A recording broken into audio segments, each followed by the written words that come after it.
Everybody, Steve with 10 Books coming at you with Father Daniel Nolan, the priest of fraternity of St. Peter. He's all the way 2 times away in Littleton, Colorado. Father Nolan, how you doing?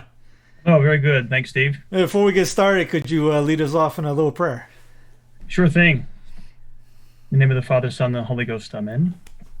Hail Mary, full of grace, the Lord is with thee. Blessed art thou among women, and blessed is the fruit of thy womb, Jesus. Holy Mary, Mother of God, pray for us sinners now at the hour of death. Amen. Saints Philip and James. Pray for us. In the name of the Father, Son, and the Holy Ghost. Amen. Father, thank you again. Okay. Father, you were Certainly, yeah. Navy, Army? Oh, I can't remember. Yes. Okay. United States Marine Corps. Marine Corps. You're a Marine. Forgive me. I apologize. Dad was Marine. I thought so. Father Jackson, he works with, is Marine. I had a brain cramp. I'm sorry. I apologize That's for okay. insulting him with the Army reference. People say, like, the Marines, isn't that a department of the Navy? And we respond, yes, the men's department. So that works. Yeah, so I apologize for the insult. Which was perfect for this because a couple months ago, Father, when I was out in Denver with him, he led us in his men's group retreat for about every month for 4 or 5 months and led off with what we're talking about a couple months ago. Steve, that was a year ago. That's a year? Okay, maybe a year ago. Okay. Okay, a couple months. 12 months ago. Okay. All right. Keep going. Months could have been 2 to 50. I don't know.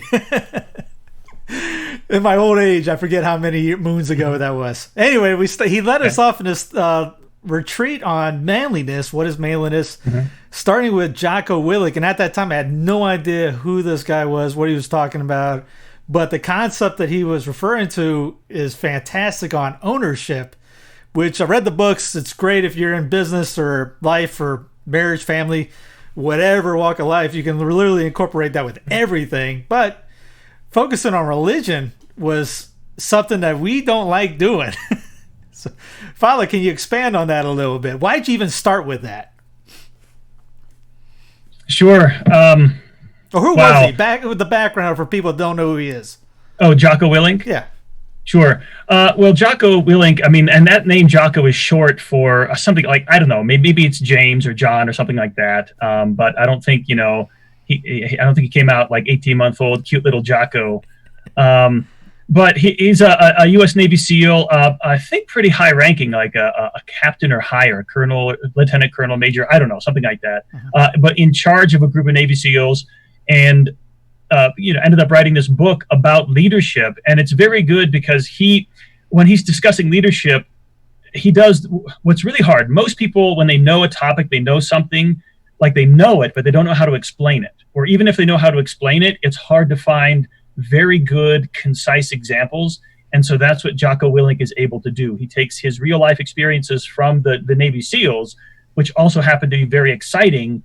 But he describes them in such a way that he isolates only those principles which directly apply to leadership, and then he'll do that and say, here's an example or here's a topic, here's an aspect of leadership, this is the principle, and here's an application in real life. This is what happened to me, and here's the principle applied.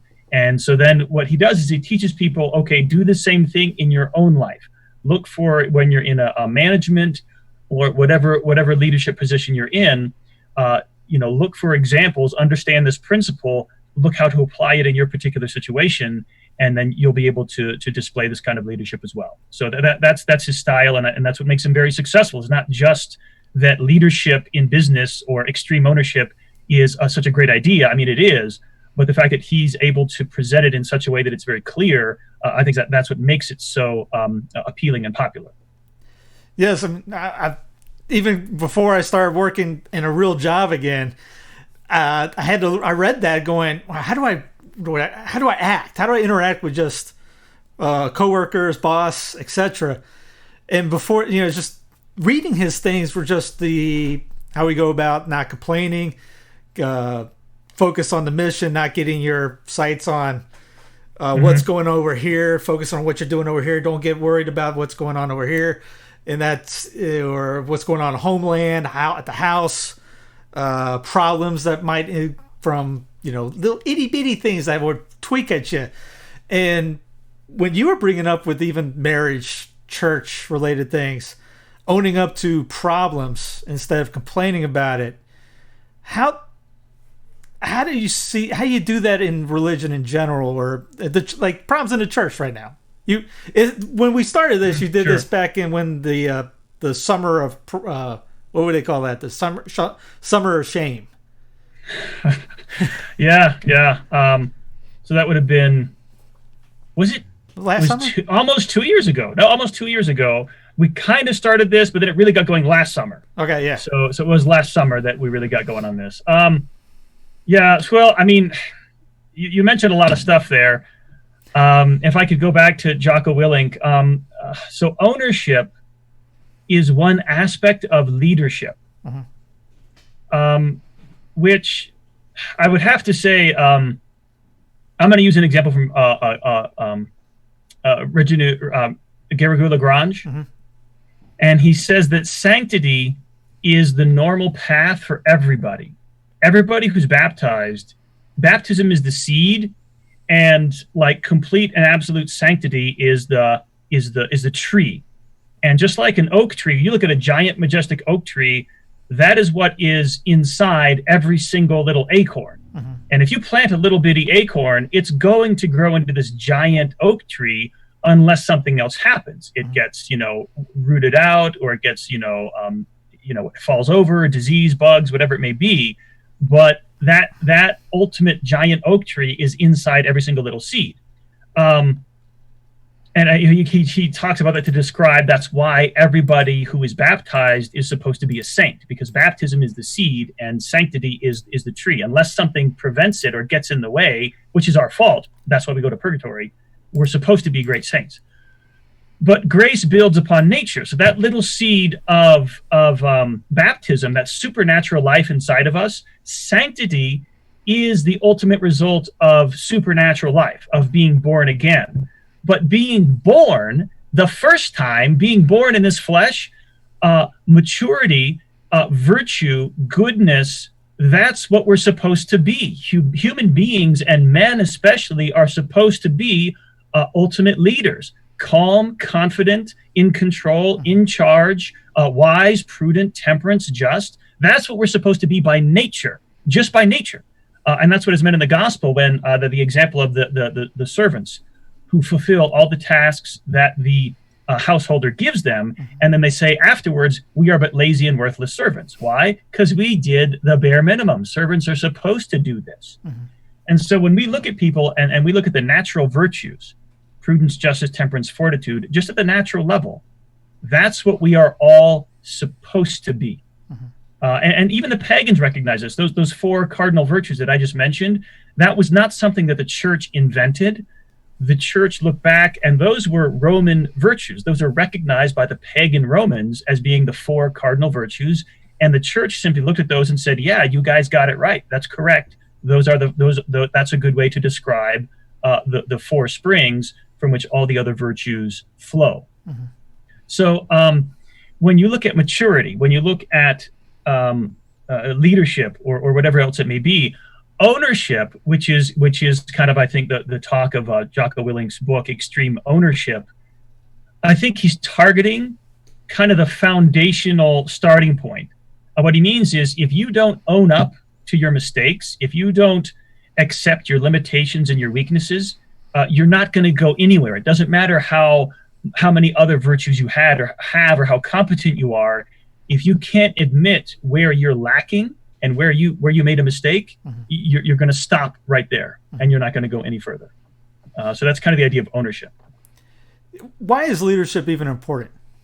Leadership? Why is leadership important? Wow. That's a curveball there, Steve. But I got it. Leadership, I would say leadership is important because God created the world to operate according to a hierarchy. A hierarchy is when some things are above other things, some things are greater, and some things are lesser. God created inequality. And that's why there's a hierarchy in the church. There are men above and there are men below. You meant humanity. Just like the sun. right, is the greatest, as the medievals would say, the sun is the greatest and most perfect of heavenly bodies, and then the moon, and then the stars, and then, Earth is in there somewhere, celestial bodies. They recognize that the sun is the principle of like vegetation on Earth. The sun is greater, and anything that operates by photosynthesis is going to be lesser. So you've got a hierarchy there. And this is why, just as a side note, a historical note, this is why the French Revolution was really bad and an attack on the church, because it said equality. There is no inequality. Nobody's greater, nobody's lesser, everybody's equal. This egalitarianism idea. That's not how God created the universe to be. So leadership, how can we say this?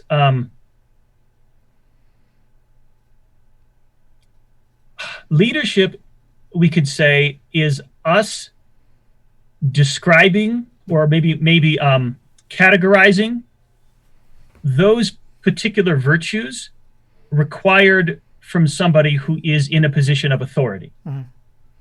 So a person in a position of authority needs to have good prudence, good judgment. He needs to make decisions. He needs to care for the people below him. He needs to set the example.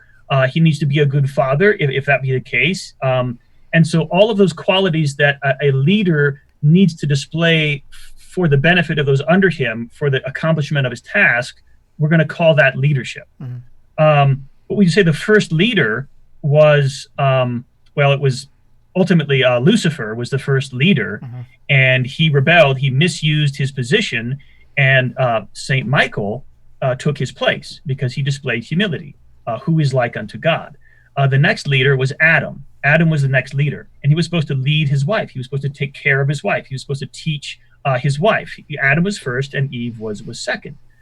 And he didn't do that. He didn't display good leadership.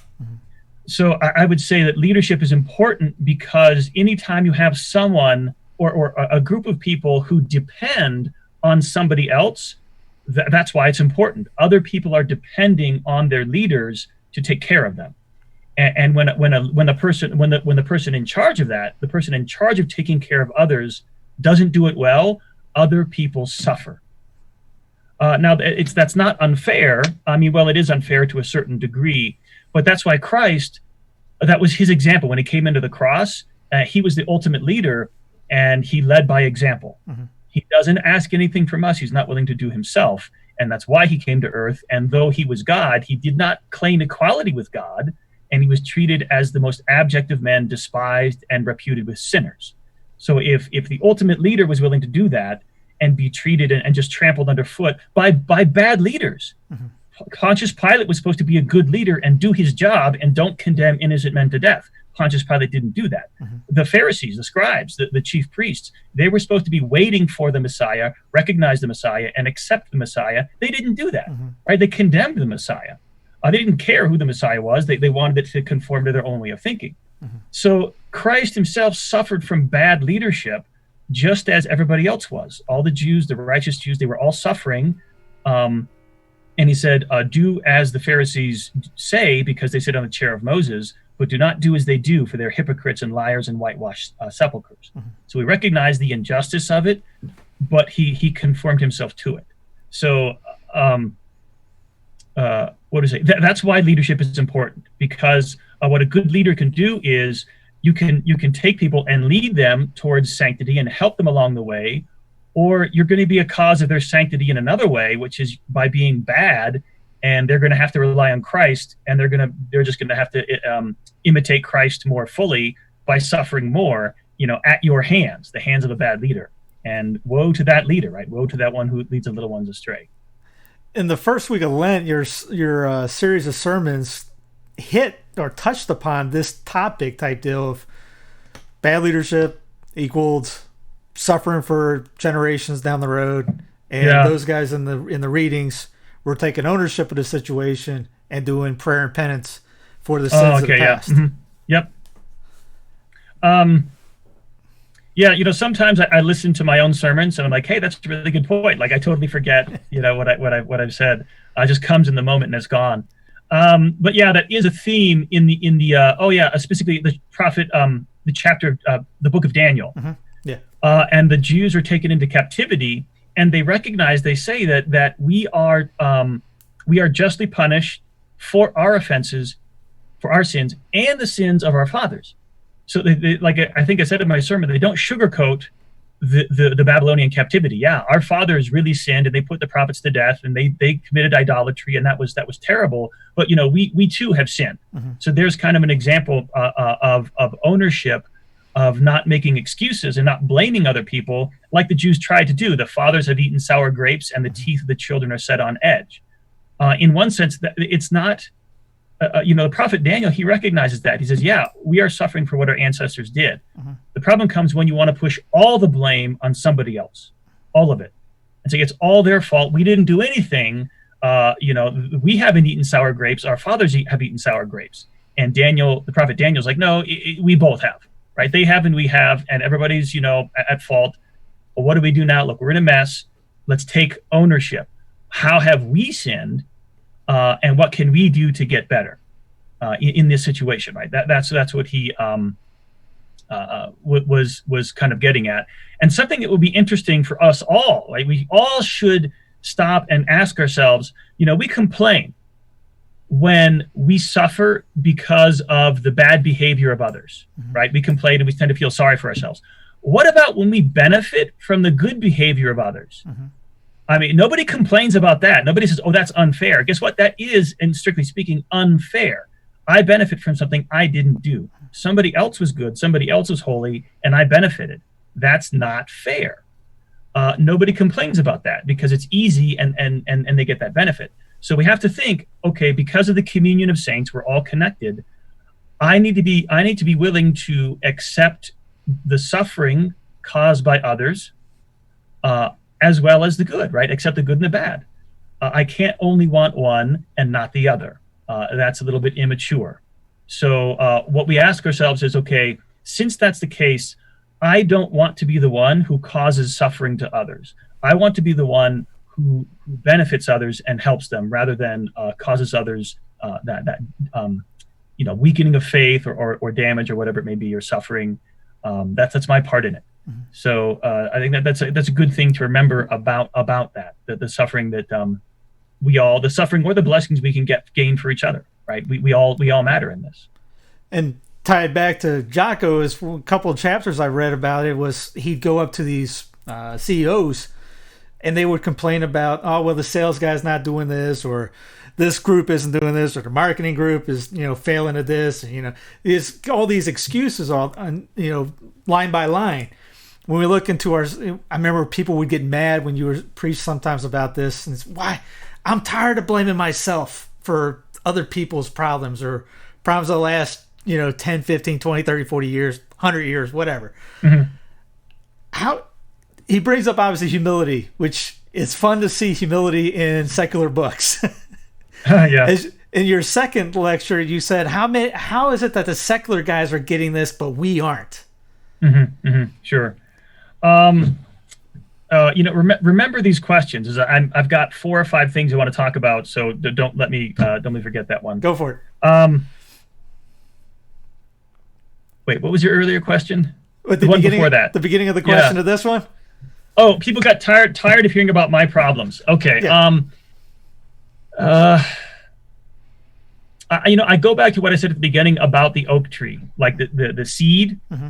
and how there's an idea that grace builds on nature, and that the supernatural virtues are not going to replace the natural virtues. And not enough people know about this, but temperance, prudence, justice, temperance, fortitude, everybody's supposed to have those, whether you're Catholic or not, whether you're baptized or not. Everybody's supposed to be temperate.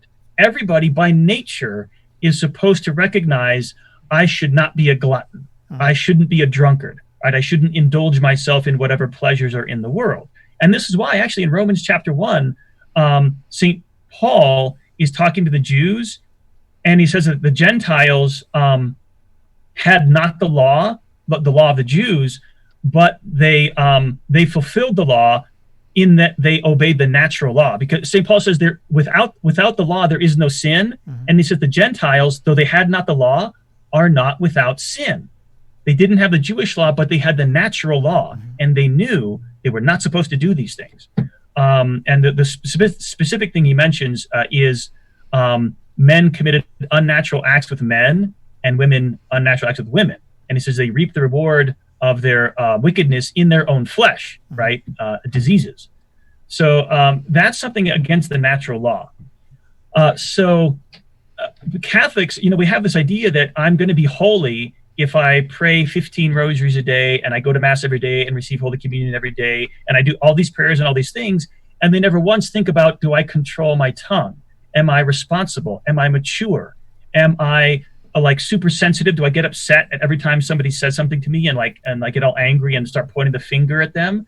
Right? People today, we haven't been. The sad thing is, this is the sour grapes our fathers ate in this country. The children were not given that patrimony, common courtesy. Stand up, shake hands, say, how do you do? This is how to answer the phone. This is how to dress properly. This is how to speak properly. We didn't get that. And those cultural norms are part of the natural law. Human beings are supposed to behave in a good and a virtuous manner.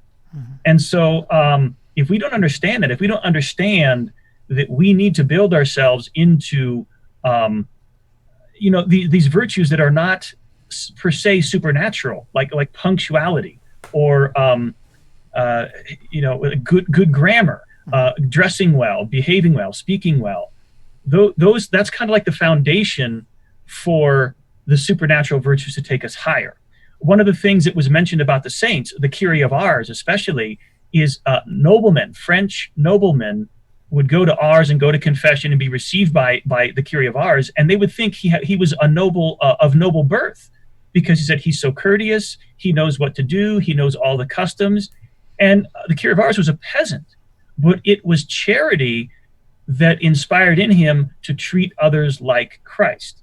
And when you have that attitude, you're going to look for ways to be courteous, to be kind, to be polite, and so on. And then this is another thing people don't recognize, that courtesy and politeness, in fact, the custom of the French aristocracy came out of Benedictine monasteries. Is you had everybody would go to Benedictine monastery, peasant, nobility, kings, it didn't matter. Their relatives and friends would go to visit and be so impressed with the charity of the monks, they would bring it back and cultivate it in their own households. And that was kind of the beginning of that European aristocracy. Aristocracy means rule by the best, but rule by the most virtuous. And it came out of Benedictine monasteries. It came out of charity. So people want to bypass those natural virtues because it's hard. It requires me to work on my own faults and weaknesses. And the culture in which we've been brought up is very, very selfish culture. And we got to fight against that. In fact, it's like in the air we breathe. If we're not made aware that, what we have imbibed from our culture, from our childhood, we need to be known. What are the mistakes there, right? What am I kind of taking for granted that isn't really true? I would say that a great deal of sanctity and ownership is going to be realizing that I am probably not as mature as I should be. I am probably not as, like our culture of entertainment, I probably think I deserve more than I do. I expect more luxuries than I really should have or need. I expect to be entertained. I expect, we have all these expectations that aren't per se our fault, but this has been communicated to us by our culture. And if we don't stop and try to think about, is that really good? Is that really a mature attitude? We're going to be off on the wrong foundation. And this is why we would say humility is a foundational virtue. Because humility, a humble person is a truthful person. Humility and truth are convertible. A humble person is a person who can accept the truth. Right? When you come up and you tell a humble person something unflattering, but it's true, a proud person is going to get angry. They're going to be offended. How dare you say that to me? That's not true. Whatever. That's pride. It wounds their pride. But a person of humility, they love the truth wherever they can find it. I don't care if it's true about this, about that, about me. I don't ask, how does it make me feel? I ask, is it true? And if it's true, I accept it. That's the hallmark of humility. And people, there's a mistake to think that humility means always claiming to be nothing or low, like, oh, I'm terrible, oh, I'm at the whatever. it's kind of like fishing for compliments. Yeah. A humble person, because they accept the truth and they look for the truth, if they're competent at something, if they're good at something, they don't say they're not. They say, yeah, I'm good at this. I have this ability. I have that capacity. And people say, oh, that was, you did a wonderful job. That was really great. They say, okay, thank you very much. I am good at it. But they don't think that they're better than you because of it. Or they don't think that overall they have a greater status than they do simply because they have this or that particular skill. Mm-hmm. And for everybody, that's important, because if you could say that insecurity and fear come from a weakness of mine being exposed that I don't want people to know about. Mm-hmm. Or I feel off guard, like I put up my defense because I don't want people to know I'm vulnerable or incompetent, and somebody gets through that defense, and now I'm on the defensive. But if I accept it and realize that, yes, that's a weakness I have, but I'm not wounded by that. I'm not afraid of it admitting, yes, this is true. Like I'm not a good public speaker, or I'm pretty bad with organization, or my whatever it may be. I'm a little bit hot-headed or something like that. If we accept that, there's no threat, and we don't get defensive. And when people get defensive, they get angry, they get combative, and there's all these problems arise. So a leader is confident when he knows exactly what he's dealing with. Like what's the playing field? What are the cards on the table? And his own weaknesses and his own strengths are on the table just like everybody else's. Mm-hmm. And so when he's making decisions and when he's thinking about what to do, if somebody gives a suggestion that's a good suggestion and it's contrary to his, he doesn't take it as a personal offense that somebody doesn't like my idea, or my idea is not good enough, or my decision isn't good enough. He just thinks this decision isn't good enough, whether it's mine or anybody else's. I don't care. I don't care who makes the idea, who implements the idea. I just want the best idea there is. And if that reveals a weakness of mine, I don't have a stake in it. I already know my weaknesses. And if you can point out to me another weakness I didn't know I have, I'm a happier man, because now I know more of the truth. This is the lesson I always tell people about St. Peter. St. Peter was a better man and a better leader after he denied our Lord than before. Mm-hmm. Because before, he didn't know himself. He didn't know that he was capable of denying our Lord. He just swore up and down he would die with our Lord, and he was ready to do that. He drew his sword in the Garden of Gethsemane and was ready with, James and John and Christ and himself, 4 guys against 60 temple guards. And he drew his sword and was ready to strike. And we read about the high priest's ear getting cut off. He was not aiming for the high priest's ear. He was trying to split him down the center of the head. Yeah. He was going to start a brawl, and he expected to win with 4 against 60. So that's courage, that's bravery, that's faith. But he wasn't prepared to face the crucifixion of Christ. Mm-hmm. That was just not on his radar at all. And when he got faced with that reality, he fled. He didn't know that about himself. And what did he do afterwards? He turned and he wept, and he went back to Christ for forgiveness. And that's what leaders need to be able to do. That's what anybody needs to be able to do when we are confronted with how we have betrayed Christ and we didn't think we were capable of it. We have to be able to accept that in humility and say, this is the truth about myself. I didn't want to be true, but I need to accept it. And now going forward, now I can be careful, because I know myself and I know my weaknesses. And if I'm not careful, I can fall again. So that's a strength. Humility and accepting my weaknesses makes me strong, because I know, it's a part of knowing the situation. There's the outside situation, and then there's the inside situation. And I need to know both. If I know both, I can make better decisions, and I'm a better leader. What are some practical ways that people can do that with themselves? Church crisis, family problems.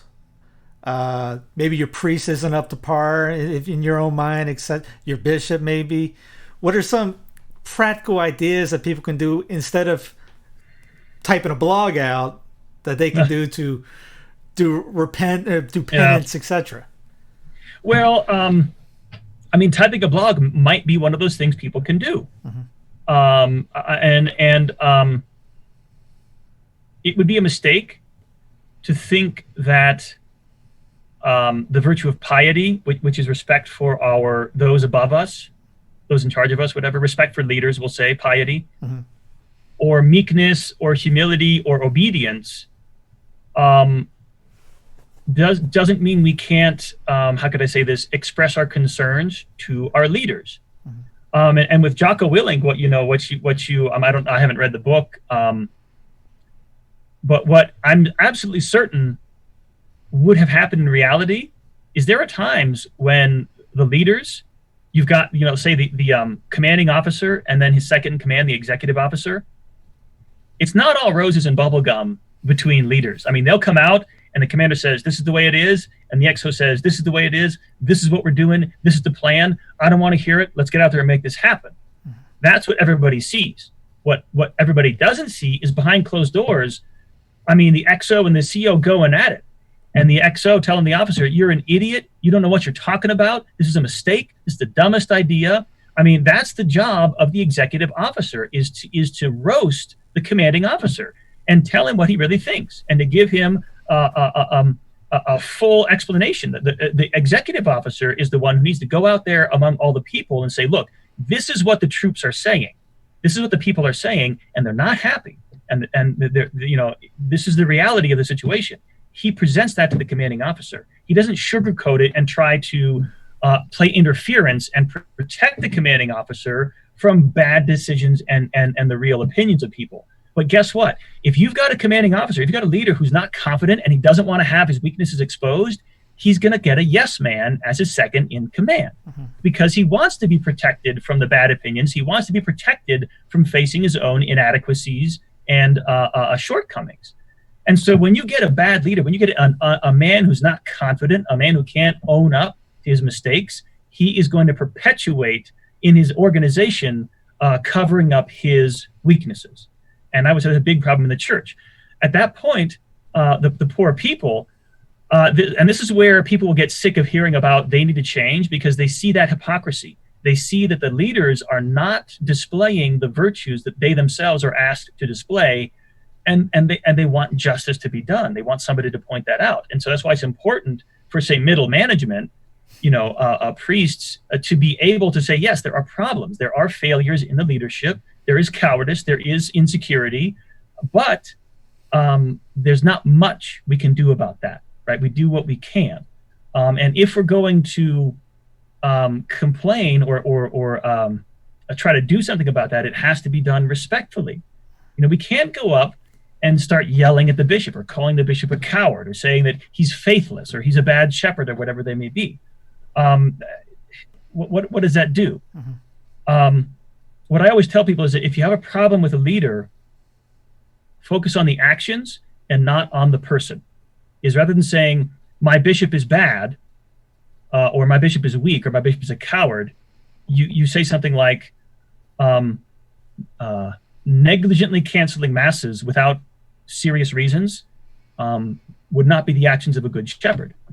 Now, whether or not this or that particular bishop or our bishop has negligently canceled mass, I'm not saying. I'm just putting out the principles. And so that can be a way to address... attack the air without attacking the person. Yes, the idea without the person, right. So where we go, what can people do, right? I think that's the first thing they can do is that, okay, here's my problem with my bishop or my priest or whatever. What about his activity would I criticize and why and for what reason? And this is where most people, it takes a bit of a discernment of the ability to make distinctions. And that's kind of getting into some, I would say philosophical skills, being able to divide and distinguish. But I think a good practice for everyone is to ask themselves, how would a saint act? Or the saints never lost their peace in approaching this problem. What's causing me to lose my peace? What am I angry about? What am I insecure about? And what are my problems, right? A big problem with people is that they want to point the fingers at others and they don't want to point it at themselves. So if I don't know what the inside problems are, I'm not going to know what the outside problems are, right? I might be mad at my bishop, and it turns out I have an unrealistic expectation of what a bishop should do. That could be a problem. And the person's whole anger is because they've got this fantasy idea of the way the church is supposed to be, and it's just not realistic, and they need to grow up and be mature. That's what you'll be able to do by focusing on yourself first, is you look for all the problems that might be in here before you start pointing the fingers and going out there. And people, they want to do the opposite. They want to start out there first and never think about themselves. Yeah, he brings it up in the book. He calls it detachment. If you, shockingly enough, detach from the situation, scan the surroundings, see what's going on, and then execute after you figure out a plan for whatever the problem is. Right. And that's a great word, detachment. And going back to what you mentioned earlier, like, why is it these pagans are recognizing these truths, but not in the church? Couple of reasons. I think that the Marine Corps especially, but the military in general, is very Thomistic in their outlook. Mm-hmm. In that, I mean, when they teach lieutenants, because if you make a mistake in battle, you lose. Like, you don't lose money, you don't lose status, you don't lose reputation. You're dead. Mm-hmm. And your country could be taken over. So the consequences for being wrong in battle are absolute and catastrophic and ultimate, final. Like, you make this mistake, there's no second chance. It's over. You lost. Mm-hmm. So the military strategy is ultimately realistic. Like, you know what? Cut the crap. I don't care what philosophers say, what Nietzsche says, or Kant, or, does reality exist? Go ahead and stick your head up out of a fighting hole when there's machine gun fire. Do those bullets really exist? You'll find out pretty soon, and what are the consequences? Right. And they taught us that it doesn't matter what you think is true, what you want to be true, what should be true, what the manuals say should be true, what's happening right now, and what is true. Right. That's the military mindset, mm-hmm. and that's very Thomistic. So when you approach reality from that perspective, you get very, I would say, natural law results. Is because nature operates according to God's plan, and when you are ultimately realistic, and when you are detached, and I have no philosophy, I'm not projecting anything from my mind onto reality. When I just look at reality and take it for what it is, you find truth, you find God, you find God's laws. And so that's why this book is landing on Catholic teaching and the teaching of the saints, because the saints were starting with truth. The saints were starting with God and drawing things down to us, while at the same time recognizing what it was here and bringing and tying it back together with God. That's philosophy and theology. They meet in the middle. That's why they complement each other. So. The perspective of the church has always been, you take whatever is true, regardless of the source, and if it's true, you accept it. That's humility. And there was this argument in the past about, I think it was Origen, who said, "What has Athens to do with Jerusalem?" In that it was, and maybe I can't recall exactly. Maybe it was Augustine. I don't know. Mm-hmm.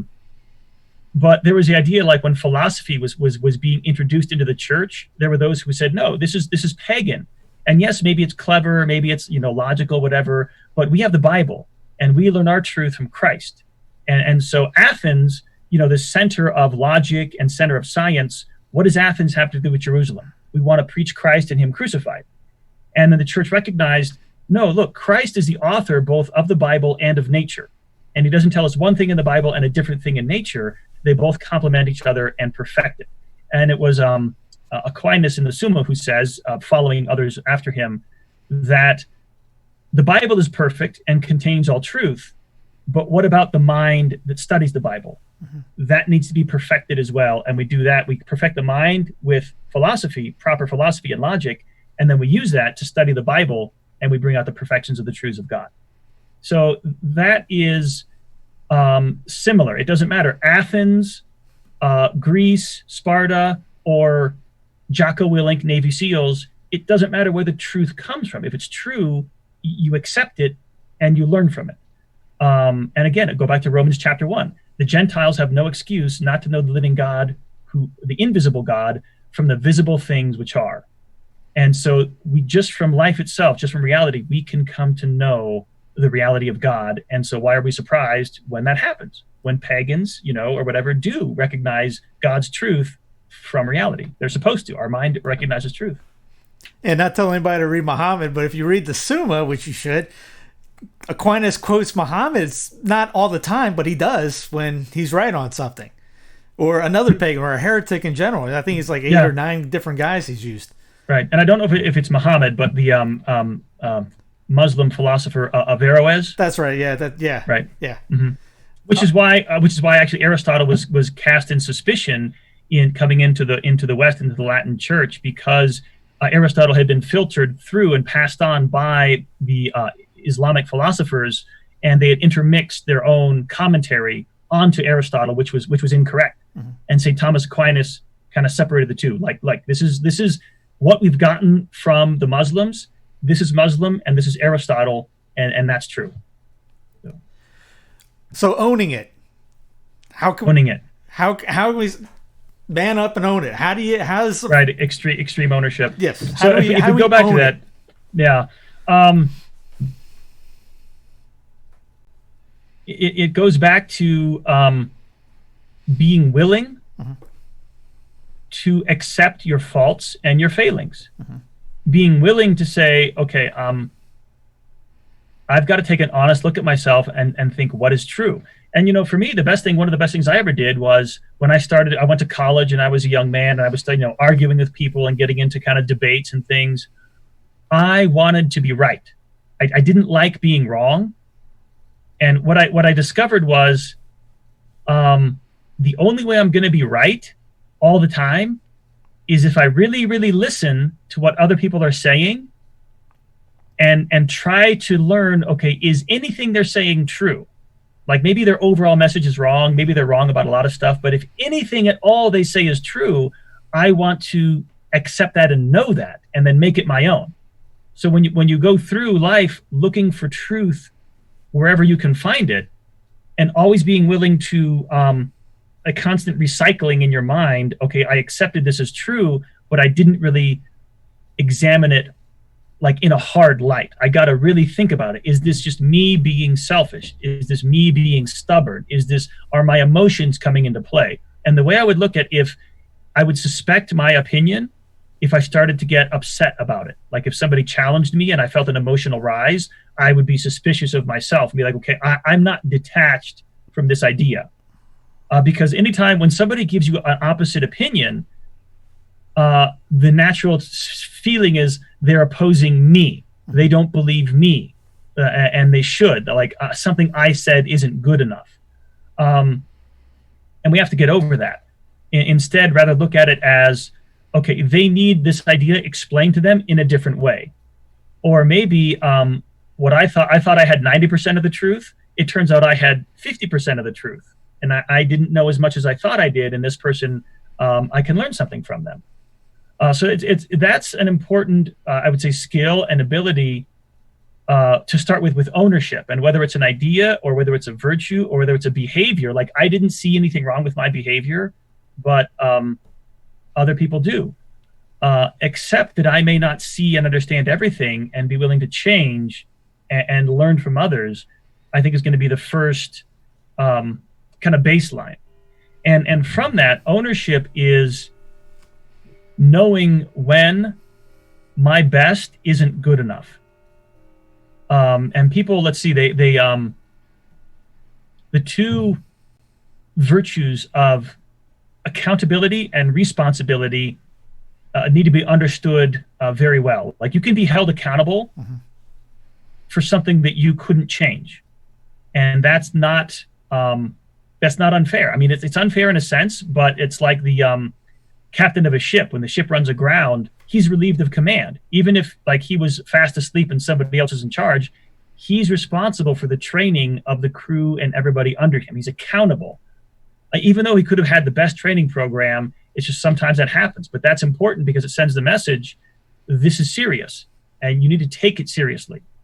And responsibility, we could say, produces rights. Rights come from responsibilities. If I'm responsible for something, well, if I'm responsible for training people, you've got to give me the freedom to train them.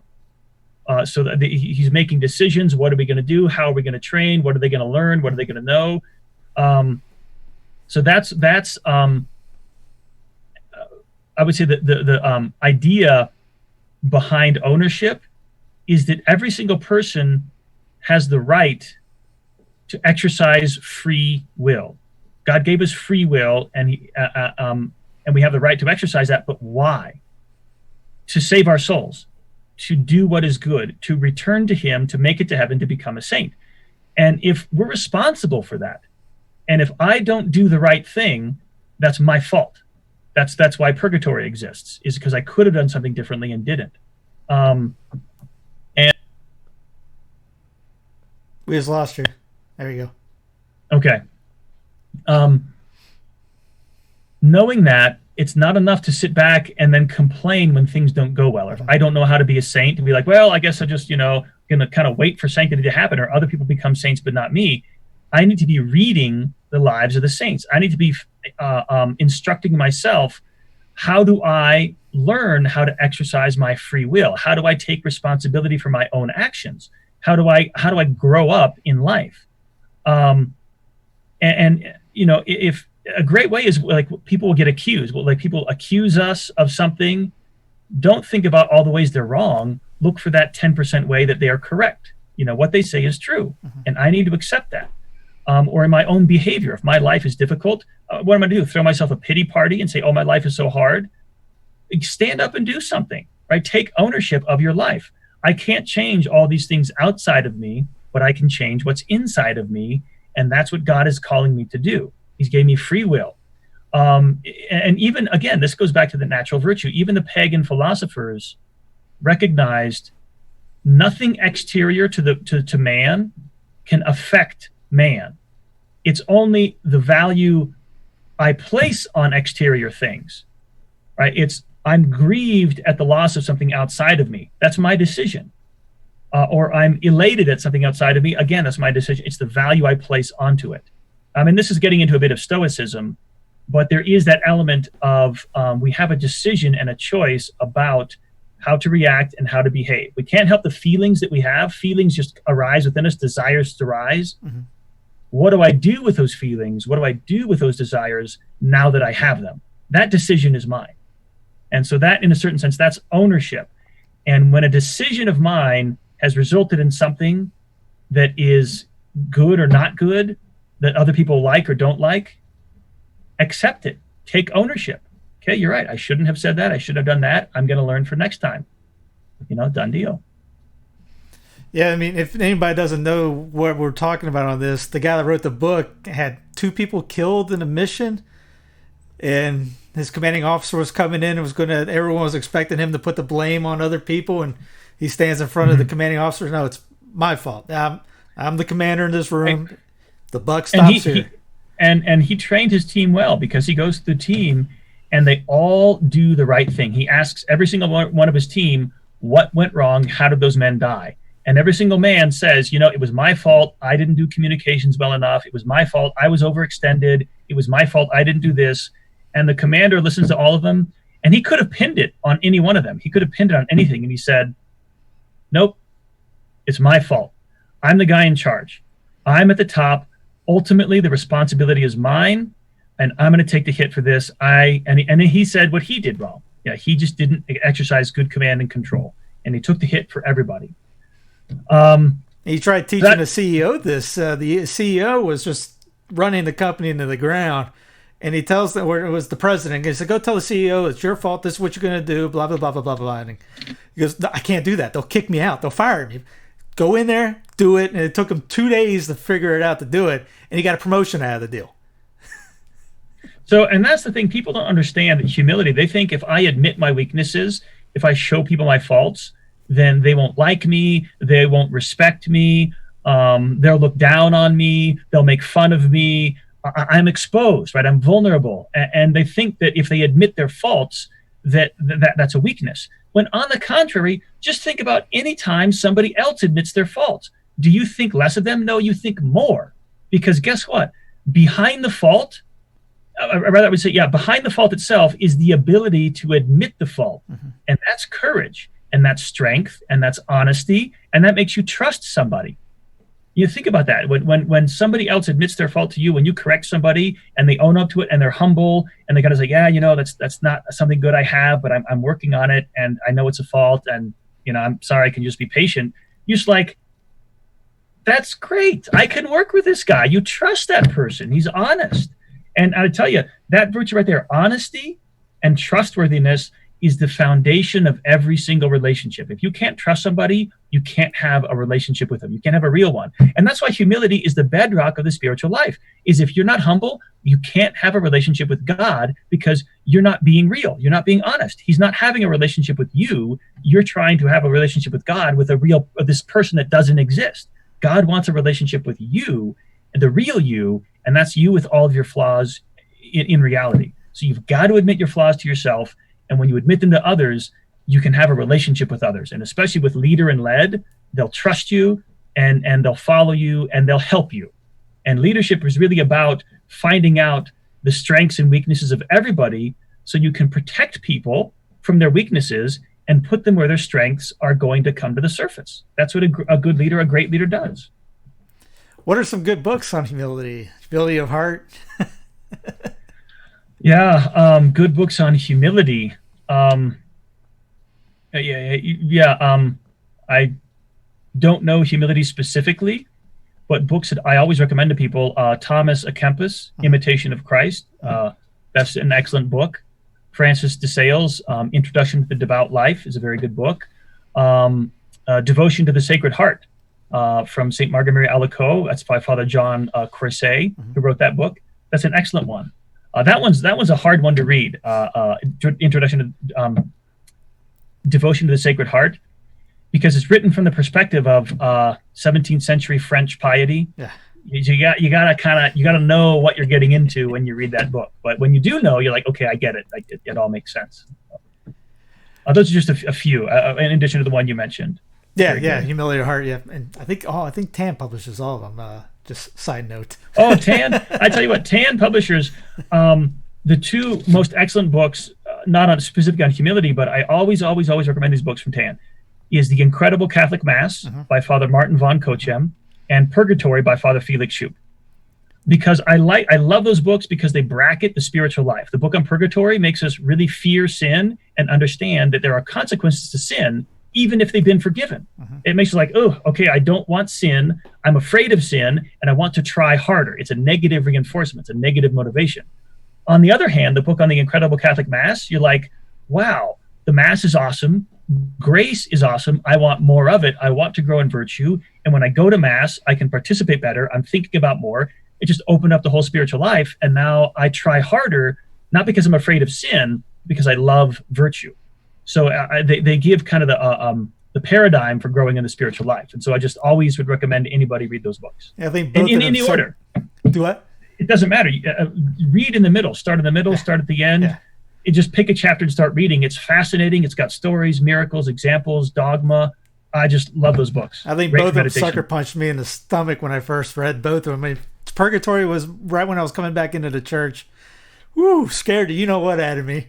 And you told me to read The Incredible Catholic Mass, and that just was one of those like, all right, I'm a terrible person. I need to step my game up a little bit better. Do more of the game. Now let's talk about that. Just good guilt and bad guilt. Bad guilt is when we read something and we're like, oh, I'm a terrible person, and then we feel deflated, like we want to give up and be like, I just can't do it. Why do I even try? Nothing I do matters. That is bad guilt. Resist that like a temptation. Good guilt is the guilt's like, I got to step up my game. Okay, I'm not doing enough, but I can do more. With all these graces available from the Mass, I can do this. And something especially to keep in mind with that book, Purgatory, is the punishment for religious, for the monks, the nuns, and the priests are always like 10 times worse than for lay people. The punishments of lay persons are, they're not good, they're harsh. But when you read the book, look at what the religious, like their faults and their sins and their punishments as compared to the lay persons, their faults and their punishments. And you'll see that they're very different. Like the religious get punished for very, very small faults. But for lay persons, it's like, they defrauded somebody for 20 years, as a ledger or something like that. So there is a different standard because some people, especially these poor women, these moms, these busy housewives, they're trying to take care of all these kids, and they read this book about these nuns, and these nuns have these little tiny faults, and they hide all this purgatory, and then the moms feel like, well, if that was their purgatory, what's mine going to be like? It's going to be a lot easier, I tell you. Moms, generally, you do your purgatory taking care of your kids. I mean, you've got to be, that's no excuse, but don't forget that your very jobs, like I say, moms with kids, they're always feeding the hungry, clothing the naked, instructing the ignorant, admonishing the sinner, right? Moms do all those things. Like, the whole life is Daily. a prayer. So it's going to go pretty well for moms of big families on Judgment Day. Right? Yeah, which is the ultimate ownership day. That's right. Yeah. Ownership, final judgment. That's where it all comes out. Well, Father, I appreciate it. Any final thoughts on the matter? No, I guess there's more about this, and I didn't think I would be able to last an hour, but here we are already done, and you haven't contributed much. I didn't give you much of a chance, so I just shoot the questions out. Let the professional recite back. Yeah, whatever. So I'm happy to talk about it. It's a topic I enjoy, because I spent 6 years in the military, 6 years in the Marine Corps, and I spent a lot of time at the seminary then integrating the two. So a friend of mine, actually, he asked me, I would talk to him about leadership, and I was kind of complaining about leadership in the church, like, over and over again at the seminary, and he got sick of it, and like I would tell him these things, and he's like, nah, that's just whatever, this is not the Marine Corps and that kind of stuff. Anyways, he became a pastor, and he wanted to learn leadership, so we got Jocko Willink's book, Extreme Ownership, and he called me later and he said, listening to that book is like listening to you for 7 hours. I thought, okay, all right, there we go. Thank you, finally. He said the difference is he gives, like I said, specific concrete examples, not just principles. Like, I would only talk about principles and say, this is wrong, that's wrong. But Willink says this is why. Like, here's how to understand.